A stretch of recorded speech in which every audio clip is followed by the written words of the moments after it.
السلام عليكم ورحمة الله تعالى وبركاته، ومرحبا بكم في درس جديد من الدروس التي تقدمها لكم قناة كوربيرس واحد.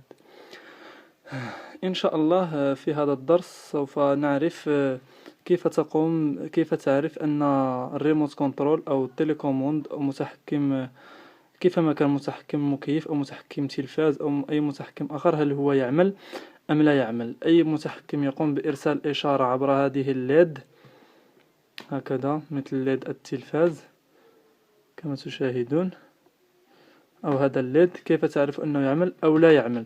فمثلا في بعض الأحيان نقوم باستخدام التلفاز أو استخدام المكيف لكنه لا يستجيب، المكيف لا يستجيب، فلا نعرف هل المشكل في المتحكم أم المشكل في المكيف لا يستقبل الإشارة، هل الإشارة لا تبعث أم المكيف الذي لا يستقبل الإشارة. إذن هناك طريقة بسيطة لمعرفة أن هل المتحكم هذا يعمل أم لا، لكن هذه الطريقة ليست في جميع الهواتف.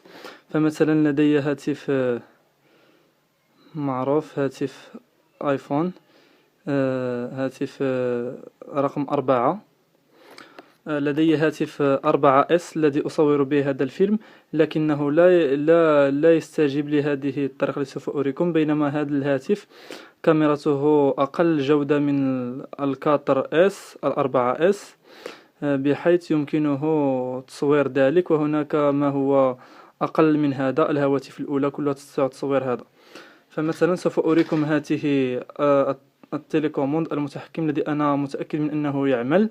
سوف ترون أنه يبعث إشارة من هنا، وهذه الكاميرا تستطيع التقاط هذه الإشارة. انظروا، كأن الضوء يشعل هنا، كأن الضوء ينير هنا، آسف للغة العربية. بينما في الشاشة الأخرى كما تشاهدون هنا لا شيء ينير. بينما هنا في الهاتف، في هذا الهاتف، في هذه الكاميرا فإنها تنير. إذن هي تعمل، عندما أضغط فهي تنير.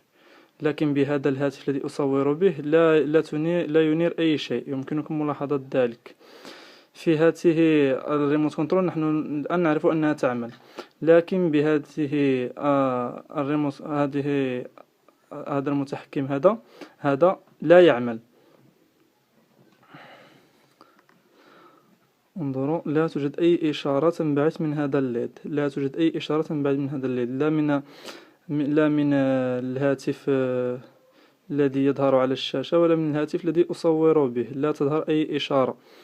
بينما في هذه التي تعمل تظهر الإشارة كلما ضغط، لا تظهر في الهاتف الذي أصور به، تظهر فقط في هذا الهاتف الذي أقوم باختبار التليكوموند عبره. إذن فكلما كانت جودة الكاميرا أقل، كلما ظهرت هذه الإشارة المنبعثة من الريموت كنترول أو من التليكوموند أو من المتحكم.